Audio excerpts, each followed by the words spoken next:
ఆంధ్రప్రదేశ్లో ఇప్పుడు జరుగుతున్నది కురుక్షేత్ర యుద్ధమని ప్రతిపక్షాలన్నీ దుష్టచతుష్టయంగా కౌరవులుగా తాను మాత్రం అర్జునుడిగా అభివర్ణించుకునేటువంటి జగన్మోహన్ రెడ్డికి అసలు మహాభారతం తెలుసా? మహాభారతంలో అప్పుడు ఇప్పుడు అధికారంలో ఉన్నది ఎవరో జగన్మోహన్ రెడ్డికి తెలుసా అనేటువంటి ప్రశ్నలు ఇప్పుడు ఉత్పన్నమవుతున్నటువంటి నేపథ్యంలో ఈ అంశానికి సంబంధించి మనతో మాట్లాడేందుకు ప్రముఖ సీనియర్ జర్నలిస్ట్ దుర్గాకుమార్ గారు మనతో ఉన్నారు. సార్తో మాట్లాడదాం. సార్ నమస్తే. సార్ నమస్కారం కృష్ణ గారు, మన వీక్షకులకు కూడా నమస్కారం. సార్, ఆంధ్రప్రదేశ్లో ఇప్పుడు జరుగుతున్నది కురుక్షేత్ర యుద్ధం అని అసలు మహాభారతాన్ని ఆయన అభివర్ణిస్తూ పాండవులందరూ ఒకవైపు ఉన్నారు, కౌరవులు అందరూ మరోవైపు ఉన్నారు, కౌరవులుగా ప్రతిపక్షాలు ఉన్నాయి, వాళ్ళందరినీ దుష్ట చతుష్టయంతో పోలుస్తూ తనని తాను అర్జునుడిగా అభివర్ణించుకుంటూ ఆయన కొన్ని ప్రసంగాలు చేస్తూ ఉన్నారు జగన్మోహన్ రెడ్డి. అసలు జగన్మోహన్ రెడ్డికి మహాభారతం ఏంటో తెలుసా? మహాభారతం ప్రకారంగా అప్పుడు అధికారంలో ఉన్నది ఎవరో తెలుసా? అలాగే ఇప్పుడు అధికారంలో ఉన్నది ఎవరో జగన్మోహన్ రెడ్డికి తెలుసు కదా అంటూ కూడా కొన్ని ప్రశ్నలు ఆయన మీద సంధిస్తూ ఉన్నారు. ఏంటి సార్, దీన్ని ఎలా చూడొచ్చు అసలు? అవునండి, ఇది ఆయన ఒక్కోసారి సెల్ఫ్ గోల్ కొట్టుకుంటున్నారనిపిస్తుంది. ఇది నిన్న ఆయన పులివెందుల చాలా ఆర్భాటంగా ప్రచారం కోసం వెళ్ళారు. మరి వెళ్ళినప్పుడు రాష్ట్రానికి సంబంధించిన ప్రగతికి సంబంధించిన డెవలప్మెంట్ ఏం జరిగింది అనేది చెప్తే బాగుండేది. ఆయనకు ఒక పాజిటివ్ పిక్చర్ వచ్చేది, ప్రజలకు కూడా ఒక అవగాహన వచ్చేది. ఆయన 99 పనులు నేను అవజేశాను అన్నాడు, ఒక్క పని మాత్రం నేను చేయలేకపోయాను అన్నాడు. ఆ ఒక్క పని ఏంటో చెప్తే, సపోజ్ ఏదైనా హ్యాండ్ కర్చీఫ్లు మీ అందరికీ ఇస్తానని ఏమన్నా చెప్పాడా? అది ఒక్కటే అమలు చేయలేకపోయాడా? నేను ఇప్పుడు ఆర్డర్ ఇస్తున్నాను చేనేత సంఘాలకి, అది వచ్చే ఎన్నికలకి అవుతుంది, వచ్చిన వారం రోజుల లోపల మీకు వాలంటీర్లు తెచ్చి మీ ఇళ్ళ దగ్గర ఆంధ్రప్రదేశ్ ప్రభుత్వ బహుకరణ అని ఒక ఖర్చీఫ్ మీ అందరికీ కుటుంబంలో 4 ఉంటే 4 వస్తాయి, అదొక్కటే చేయలేకపోయాను అని ఏదన్నా ఒకటి మిగిలిపోయింది అంటున్నాడు కదా. అది ఒక్కటి చెబితే 99 ఆయన ఏమేమి చేశాడనేది అర్థమయ్యేది. ఆ ఒక్కటి చెప్పట్లా, అది రహస్యంగా ఉంచుతున్నాడు. అంటే దాన్ని బట్టి 100కి 100 చేయలేదనే ప్రజలు నమ్ముతున్నారు. ఈయన్నే 99 చేశాను అనుకుంటున్నాడు. ఆ ఒకటి చెబితే కనుక ప్రజలకు అప్పుడు గుర్తొస్తావు ఈ 99 చేశాడా అని. కాబట్టి ఆయన ఆ ఒకటి దాయటంలో కూడా సెల్ఫ్ గోల్ కొట్టుకుంటున్నాడు. నిన్న అట్లాగే వివేకానంద రెడ్డి గారి హత్య కేసుని అక్కడ ఎత్తుకున్నాడు. గత ఎలక్షన్లో వివేకానంద రెడ్డి గారు హత్య చేసింది ఎవరో ఆయన చెప్పాడు. ఆయనకి తెలుసు, తెలియని విషయాలు అయితే చెప్పడు కదా. ఆయన ఆ రోజు ప్రతిపక్ష నాయకుడిగా ఉన్నాడు, ఒక ముఖ్యమంత్రి కుమారుడు, మళ్ళీ ముఖ్యమంత్రి పదవికి పోటీ పడుతున్నాడు. అట్లాంటి వ్యక్తి చెప్పాడంటే తెలిసే చెబుతాడు కదా. ఇప్పుడు అంటాడు ఎవరో దేవుడు తెలుసు, మా చిన్నాన్న ఆత్మకు తెలుసు, మీకు తెలుసు అంటున్నాడు. ప్రజలెవరు చంద్రబాబు నాయుడు పేరు, లోకేష్ పేరు, ఆదినారాయణ పేరు, బీటెక్ గారు రవి గారి పేరు కానీ ఎవరు చెప్పలా. ఈయన చెప్పాడు. బయట వాళ్ళు ఆ ఇంట్లో ఉండరు కాబట్టి వాళ్ళకి తెలియదు. ఈయన చిన్నానే కాబట్టి చచ్చిపోయింది ఈయనకి తెలుసు. చెప్పినప్పుడు ఇవాళ స్కిల్ డెవలప్మెంట్ కేసు పెట్టాడు 4.5 ఏళ్ల తర్వాత ఆయన మీద. అసలు అప్పటికి వచ్చి ఫస్ట్ రాగానే చేయాల్సిన పని ఏంటి? ఎవరైతే ఆ చిన్నాన్ని చంపారో ఆయన చిన్నాన్ని చంపిన వాళ్ళ మీద సిబిఐ ఎంక్వైరీ చేయమని వేశాడు. ప్రతిపక్ష నాయకుడిగా ఉండే మళ్ళీ ముఖ్యమంత్రి అయితే తీసేసాడు. ఆయనే విత్డ్రా చేసుకున్నాడు. ఆయన వేసిన పిటిషన్ను, హైకోర్టులో వేసిన పిటిషన్ ఆయనే విత్డ్రా చేసుకున్నాడు. అంటే సిబిఐ ఎంక్వైరీ చేసి చిన్నాన్న అంతకులు శిక్ష పట్టడం ఆయనకి ఇష్టం లేదా? తర్వాత ఈ కోడికత్తి కేసు ఇది చేసినప్పుడు ఆంధ్రప్రదేశ్ పోలీసులు సరైన ఫార్మ్లో లేరు, పనిచేయట్లా, వాళ్ళు ఇన్ఎఫెక్టివ్ పీపుల్, సన్నాసులు. ఇప్పుడు ఈయన చీఫ్ మినిస్టర్ అయిన తర్వాత పోలీస్ వ్యవస్థ మొత్తం పటిష్టమయ్యి బ్రహ్మాండంగా పనిచేస్తుంది కదా. పని చేయగానే మరి ఆయన వచ్చినప్పుడు ఫస్ట్ వారం లోపలే ఎవరైతే ఆయన చిన్నాన్న చంపారని చెప్పాడో వాళ్ళ మీద అసలు కేసులు ఎందుకు బుక్ చేయించలేదు? 5 ఏళ్ళు అవుతున్నాయి, ఇవాళకి ఎందుకు కేసులు బుక్ చేయించలేదు? వాళ్ళు ఎందుకు ఆంధ్రప్రదేశ్లో మళ్ళీ ఎన్నికల్లో పాల్గొని బయట తిరగగలుగుతున్నారు? ఆయనకి ఈయన మద్దతు ఉన్నట్టే కదా. చెల్లెళ్ళు ఎవరో అంతకుల్ని మద్దతు ఇచ్చారని చెబుతున్నాడు. ముఖ్యమంత్రిగా ఆయన ఉండి, పోలీస్ యంత్రాంగం అంతా ఆయన చేతిలో ఉండి, మోడీ గారితో అత్యంత సన్నిహిత సంబంధాలు ఉండి, సిబిఐ లాంటి సంస్థ దర్యాప్తు చేస్తున్నప్పుడు మా ఆత్మతృప్తికైనా సరే ఇవి అంతకుల్ని అరెస్ట్ చేయండి, తొందరగా శిక్ష పడేటట్టు చేయండి. మామూలుగా హత్య కేసులు 6 నెలల నుంచి 1 ఇయర్ లోపల ఇవి కూడా అయిపోతాయండి.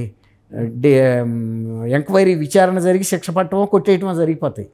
ఇతర క్రిమినల్ కేసులు ఈ కొట్లాట కేసుల్లాగా 3 ఏళ్ళు 6 ఏళ్ళు జరగవు.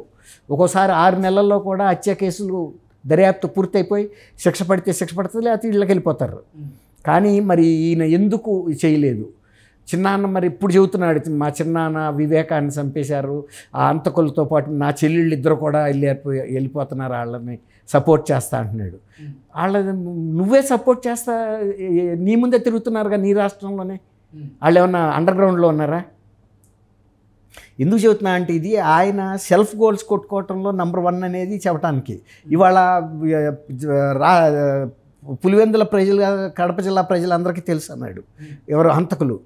వాళ్ళకన్నా ముందు నీకు తెలుసు, నువ్వే బయట పెట్టింది. ఆయన మర్చిపోతున్నాడు. ఆయన కడప జిల్లాలో ఎవ్వరు పేరు చెప్పలా, సైలెంట్గా ఉన్నారు. ఇప్పుడు కూడా సైలెంట్గా ఉన్నారు, అప్పుడు కూడా సైలెంట్గా ఉన్నారు, 5 ఏళ్ల నుంచి కూడా సైలెంట్గానే ఉన్నారు.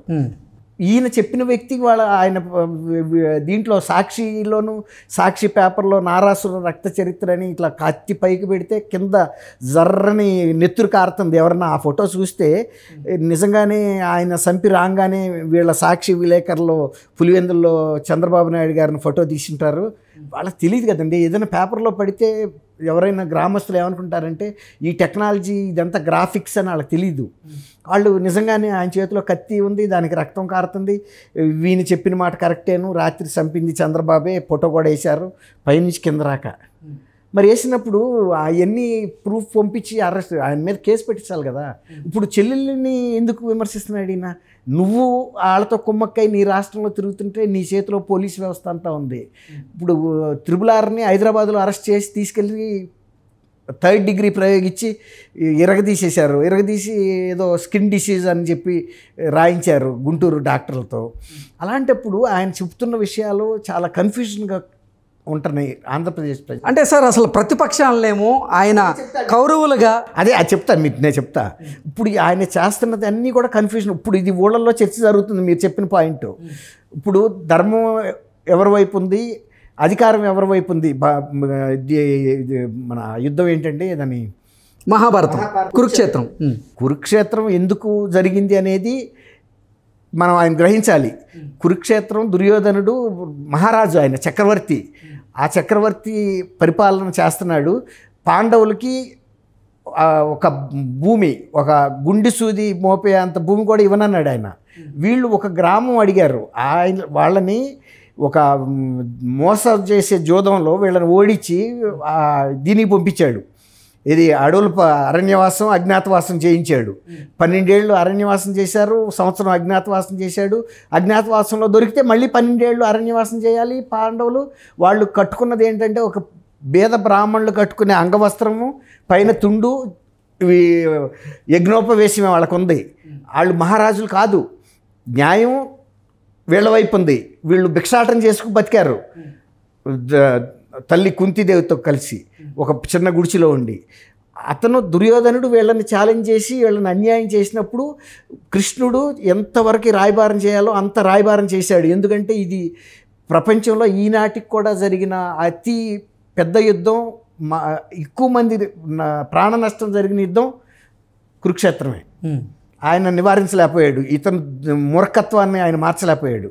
అధికారంలో ఆ రోజు దుర్యోధనంటే ఇవాళ ఇక్కడ జగన్మోహన్ రెడ్డి గారు ఉన్నాడు. ఈయన పాలన మొత్తం ప్రజల మీద కూడా అదే విధమైన పరిపాలన జరుగుతుంది. దుర్యోధనుడు ఎలా ప్రవర్తించాడు. ఇప్పుడు వీళ్ళకి అధికారంలో లేని చంద్రబాబు నాయుడిని ఏదో ఒక పిచ్చి కేసుతో 52 రోజులు జైల్లో పెట్టించాడు. ఎవరిని పడితే వాళ్ళని గొంతులు కోసి చంపేస్తున్నారు పట్టపగలు.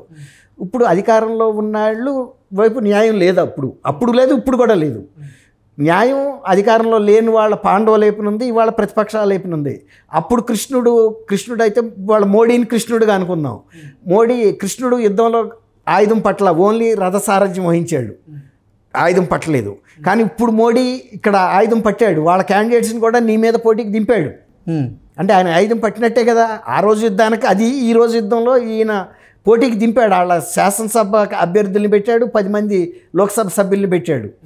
ఇప్పుడు గ్రామాల్లో మీరు అన్నట్టు చర్చ ఏం జరుగుతుందంటే ఆయన అర్జునుడితో పోల్చుకుంటున్నాడు. ఆయన ఎట్లా అర్జునుడు ప్రతిపక్షంలో ఉన్నాడు, ఆ రోజు అధికారంలో లేడు. ఈయన దుర్యోధనుడు లాగా సామ్రాట్.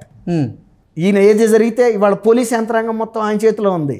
సిఐడి వాళ్ళని వెళ్ళి పక్క రాష్ట్రంలో ఉన్న రఘురామరాజుని పట్టుకురమ్మంటే పట్టుకొచ్చారు నిబంధనలకు విరుద్ధంగా. ఇక్కడ ప్రభుత్వానికి తెలియజేయకుండా, ఇక్కడ పోలీసులకు తెలియజేయకుండా. తర్వాత ఒక సొంత పార్లమెంట్ సభ్యుడిని సొంత పార్టీ 3rd డిగ్రీ ప్రయోగించి కిడ్నాప్ చేసినట్టు చేసి తీసుకెళ్ళిపోయిన చరిత్ర ఎప్పుడన్నా భారతదేశ చరిత్రలో ఉందా? అట్లాగే గతంలో ఈ వీళ్ళ కౌరవుల వంశం ఏంటంటే కురువంశం. కురువంశంలో చాలా ధర్మపాలన సాగింది దుర్యోధనుడు వరకు. దుర్యోధనుడితోనే దుష్టపాలన మొదలైంది. కురువంశం అంటేనే మొత్తం ఒక భారతదేశాన్ని కాదు, అనేక ఖండాలను కూడా వాళ్ళు పరిపాలించారు. ఆ రోజు అస్థిన కురు వంశం అంటే మహారాట్ సామ్రాట్ వంశం అది.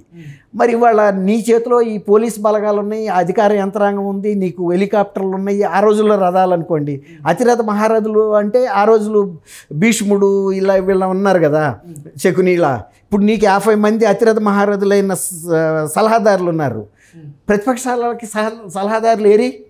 వాళ్ళకి అన్ని వస్తువులు ఇచ్చిన పరిస్థితి అది. కోట్ల రూపాయలు ఇస్తున్నావు నువ్వు, నీకు బ్రహ్మాండమైన సలహాలు ఇస్తున్నారు వాళ్ళు. అట్లా నువ్వు ఎక్కడికి వెళ్ళినా నువ్వు హెలికాప్టర్లో 3 కిలోమీటర్లు కూడా హెలికాప్టర్లు వెళ్ళగలవు. అలాగే ధృతరాష్ట్రుడు రాజధాని ఒక సామ్రాట్గా ఏదన్నా ఆజ్ఞేశాడంటే దేశం మొత్తం అమలు అవుతుంది.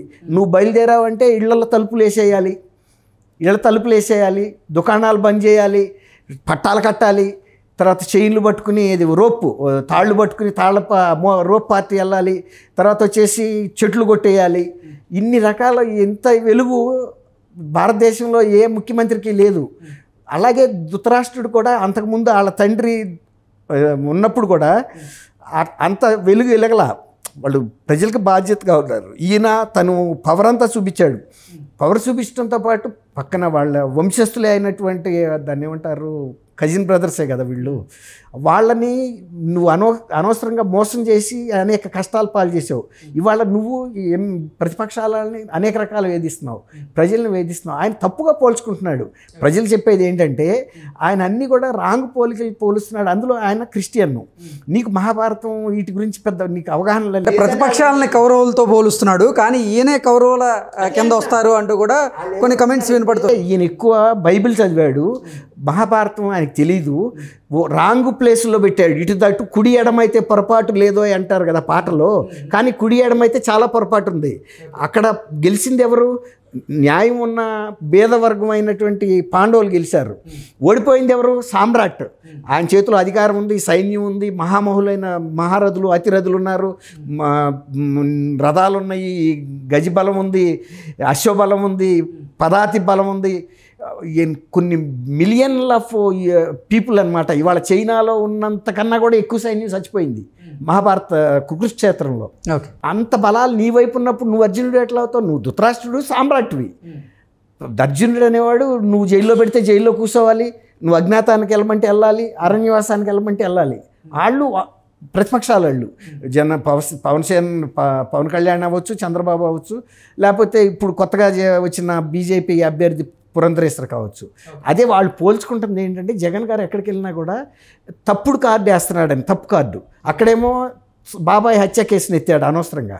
అక్కడికి వెళ్ళి చక్కగా డెవలప్మెంట్ నేను ఆయన సొంత నియోజకవర్గంలో ఇన్ని చేశాను చూపించవచ్చు. ఇప్పుడు రాక మిగిలిన ఆంధ్రప్రదేశ్ వాళ్ళంతా ఏమనుకున్నారంటే పులివెందులన్నా బాగా డెవలప్ చేశాడు అనుకున్నారు. అక్కడ ఆయనకి ఏమీ చెప్పడానికి లేక బాబాయ్ సమాధి తవ్వుడు మొదలెట్టాడు మళ్ళీ 5 సంవత్సరాల తర్వాత. కాబట్టి అది పోలికలో తప్పు ఉందనేది ప్రజలు కూడా అంటున్నారు మీరు అన్నట్టే. అది పెద్ద విషయం కాదు.